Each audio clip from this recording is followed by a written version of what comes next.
Assalamualaikum warahmatullahi wabarakatuh. Thank you, brothers and sisters, for being here tonight. We have quite a large crowd and a mixed crowd as well.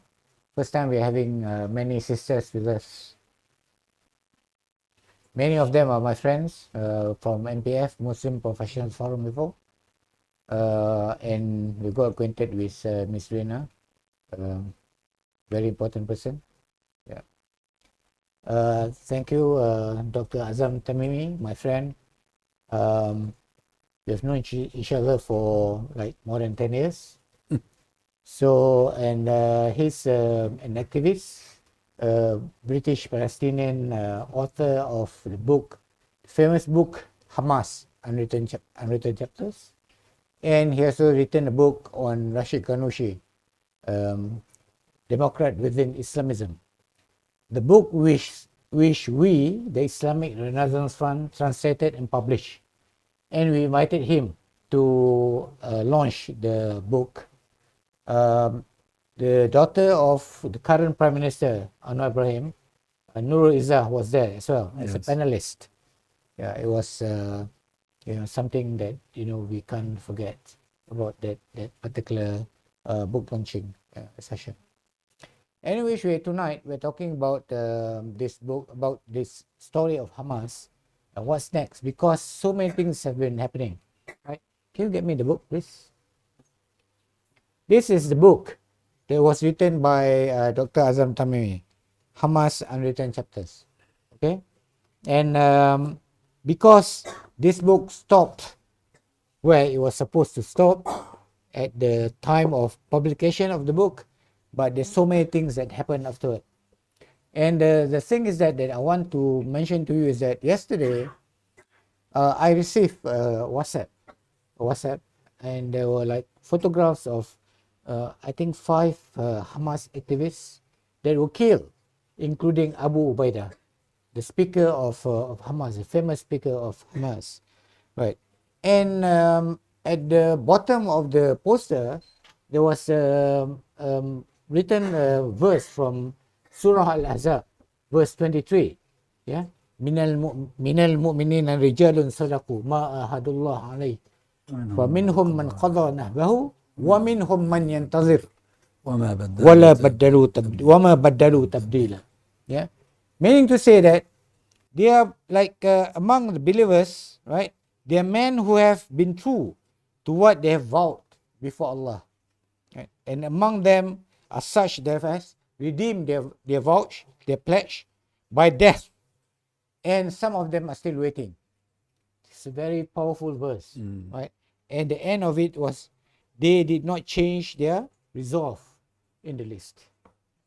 So meaning to say that despite what we know as truce or ceasefire, the Israelis, the Zionists keep bombing and keep killing the Palestinians. So I personally, I don't see whether there's any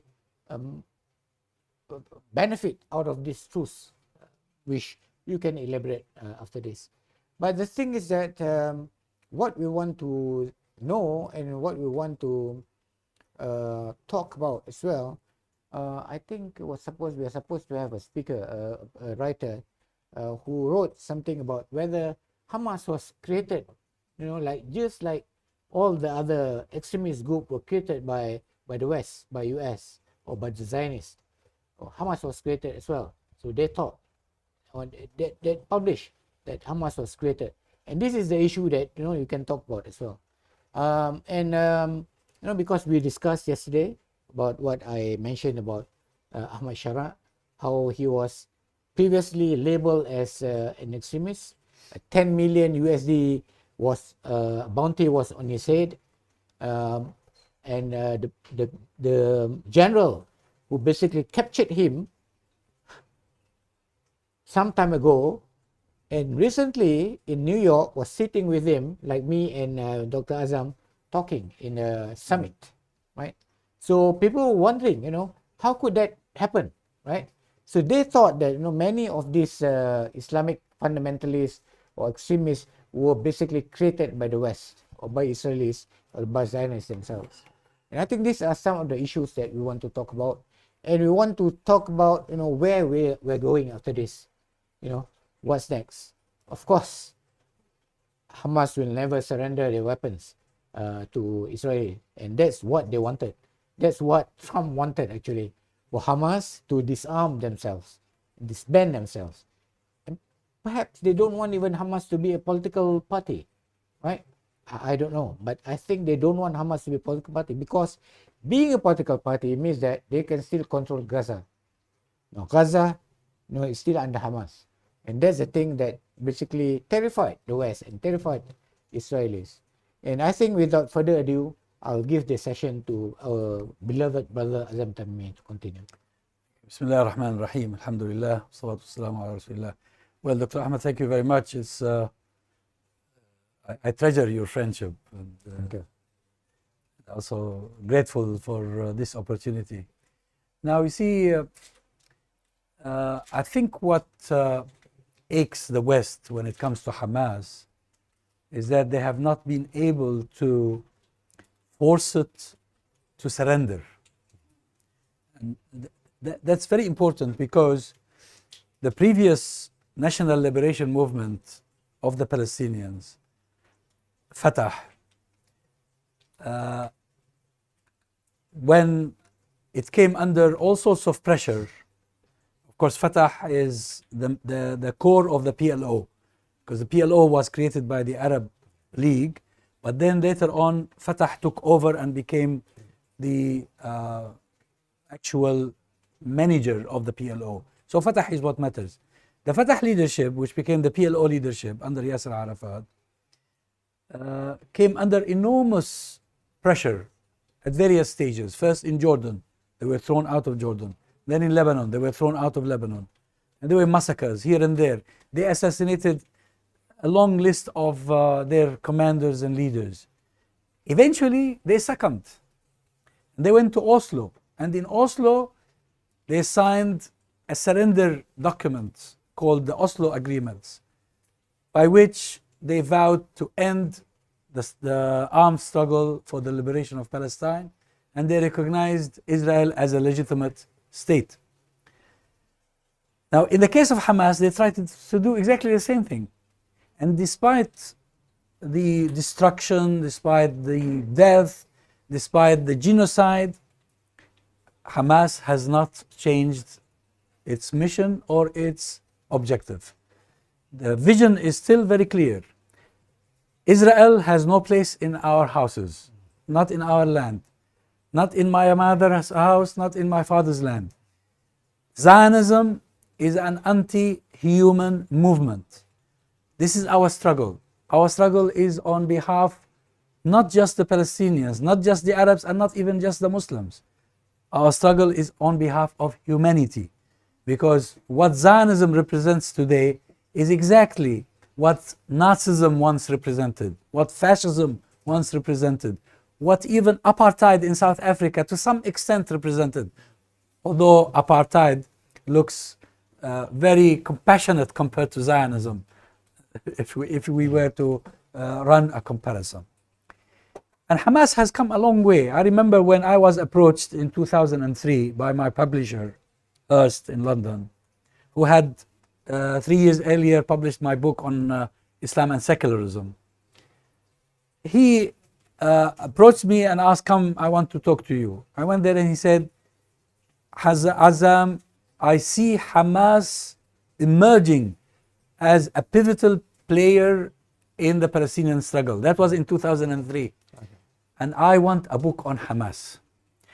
A few books had already been published. Some are not bad, but the majority were written from a Mossad or the CIA point of view.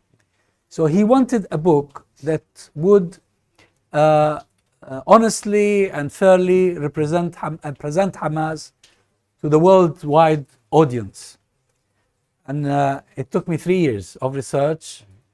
I went to Japan even to finish the job. I spent about a year between Kyoto and Nagoya as a visiting professor. And as I was finishing my book, Hamas won the elections in Palestine. That proved that that publisher to be right. He had an insight. He had some sort of a foresight in to what was going on. And when I was researching Hamas, I noticed that the Israelis have resorted to the same tactics they used against Fatah. They started with eliminating activists in the field. Then they moved to assassinating higher level commanders. And then top leaders like Sheikh Ahmed Yassin and his successor, Abdul Aziz al-Rantisi, they were both assassinated within a very short period of time. And yet, rather than Hamas getting weaker, it was growing bigger and stronger and more popular. The Palestinians, behind them, the Arabs and the Muslims, were seeing this as the true alternative to what had already been really neutralized, if not totally derailed in the Oslo Accords. In my assessment of the Oslo Accords between Israel and the PLO, that was the biggest nakba the Palestinians had ever seen, because it meant that their national liberation movement was transformed into a collaborating agency working for the occupation. And this is what they're doing at the moment in Ramallah. Yet Hamas had withstood all the pressure, all the attempts to undermine it. Until today, and you referred to the poster of the five, these are actually very top commanders. I mean, including the official spokesman of the military wing, Izzuddin al-Qassam. The others were the top leaders of the movement in Gaza. But they earlier eliminated Ismail Haniyeh, eliminated Sinwar and others. Yet look at the discourse, look at the rhetoric that comes out of Hamas. Not a change. Again, that takes us to the verse. من المؤمنين رجال صدقوا ما عاهدوا الله عليه فمنهم من قضى نحبه ومنهم من ينتظر وما بدلوا تبديلا. You will find this type of people who, no matter what happens to them, they are patient, they are resilient, they are resolved to continue, because simply they would not settle for anything apart from two things: either martyrdom or victory. There's nothing else. I mean, the Quran doesn't give us any other chance. You have to determine that these are the two objectives that are legitimate. And I think so long as Hamas is committed to this, Hamas will not be defeated. No matter, forget about the material loss. Material loss can be compensated. What cannot be compensated is the moral loss. Is the loss of one's morality, one's identity, one's vision. Alhamdulillah, none of this has been affected. Now, if you really want to explore the recent history of the Palestinian issue, from the start to the end, or to this moment, we're talking about 100 years, a century of struggle. First against British colonialism, and then against Zionism. My grandfather was in the resistance. My father was in the resistance. People of my generation are in the resistance. People of my children's generations, and then my grandchildren's will be in the resistance. Which means that this is a live cause. This is not dying. The Palestinians, it is their destiny that they are the spearhead in this struggle. This is a struggle not because we lost our homes or because we lost our land. In essence, it is a struggle for the Ummah, because Zionism and the Zionist project is directed against the entire Ummah. And this is the vision that initially Fatah had when its founders met in Kuwait in 1957 and decided to launch the struggle against Zionism. That was long before 1967 and before Israel took the rest of Palestine.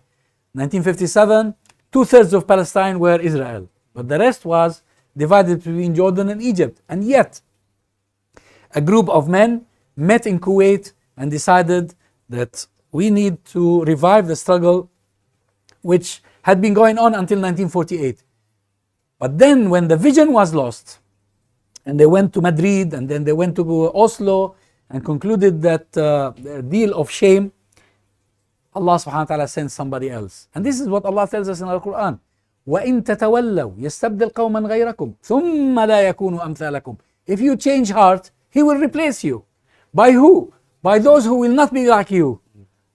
They will not be like you in the sense that they will not capitulate, they will not surrender, they will not give up on the sublime objective of standing for what is right and what is just. And I think no matter what happens, someone somewhere will be carrying the torch and will be leading the march forward. Of course, it is true that Hamas has suffered materially. Many of their leaders were martyred, many of their members were martyred. The Gazans lost, there is not a single family in Gaza that didn't lose a dozen or more of their immediate relatives. It's a genocide, it's a massacre. But this is the path of resistance. The Algerians went through this. An Algerian friend told me that usually people talk about Algeria as being the country of the 1 million martyrs. He asked me, do you know how many millions were martyred during the entire struggle against French colonialism? I said, how many? He said 15 million. Oh. 15 million Algerians perished in that struggle against French colonialism. And French colonialism is very similar, or was very similar, to Zionist colonialism, because it was a settler colonialism. They wanted to remove the Algerians. They annexed the entire Algerian country. It became, suddenly, overnight, it became part of France. Look at the Vietnamese. The Vietnamese were not Muslim, yet they made so many sacrifices. They lost millions in the struggle and eventually defeated the Americans. Take another Muslim example, the Afghanis. Who would have imagined, or who would have expected that the Taliban, who were seen as bandits, armed bandits, and at least this is how their image was portrayed in much of the Western media, eventually humiliated the United States of America and forced it to withdraw. The nations that are today free, they were not free of charge. They had to pay the price for freedom. And I think the Palestinians know this. And inshallah, they will not give up. There's no question. Those of them who will give up will be replaced immediately by somebody else. So what I expect will happen is that the attempts will continue to undermine the movement, to undermine the struggle and the resistance. You know, this world is not controlled by human beings. This world is not controlled by Trump. It's not controlled by any powerful human force. It's controlled by Allah subhanahu wa ta'ala. If we do our bit of homework, if we fulfill our covenants, so we were talking earlier about, all you who believe, fulfill your covenants. If we fulfill our covenants, Allah will enable the laws of nature to stand with us. This is how it works. And that's why you need real iman, real faith, strong faith, and confidence in what Allah subhanahu wa ta'ala promises to those who are willing to make their sacrifices. There are challenges, of course, and there are enormous challenges, but these challenges are not fatal. What is fatal, as I mentioned earlier, is the change of heart. So long as there is no change of heart, everything can be regenerated, can be recompensated, can be built up again. And I think it suffices, and I probably conclude with this and open this for your contributions and questions. It suffices that the sacrifices of the people of Gaza are changing the world. They're definitely changing the world. We can feel this. The sign for me is not just the change in public opinion. The stronger sign is the reaction of governments around the world to the change in public opinion. They are horrified.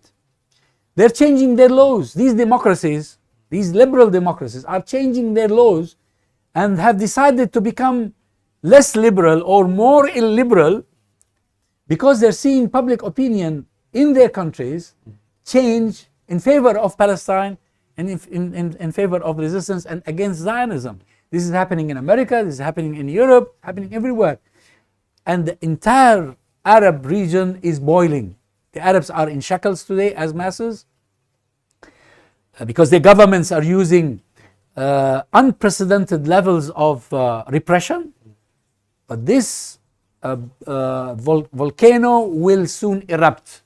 And when it erupts, it will be a much bigger eruption, a much powerful eruption than the one that happened in 2010, 2011, in what was known as the Arab Spring Revolutions. So you see, yes, we have incurred losses, but at the same time, if you look at the much bigger picture, the resilience of the people of Gaza has gained the cause so many good things around the world.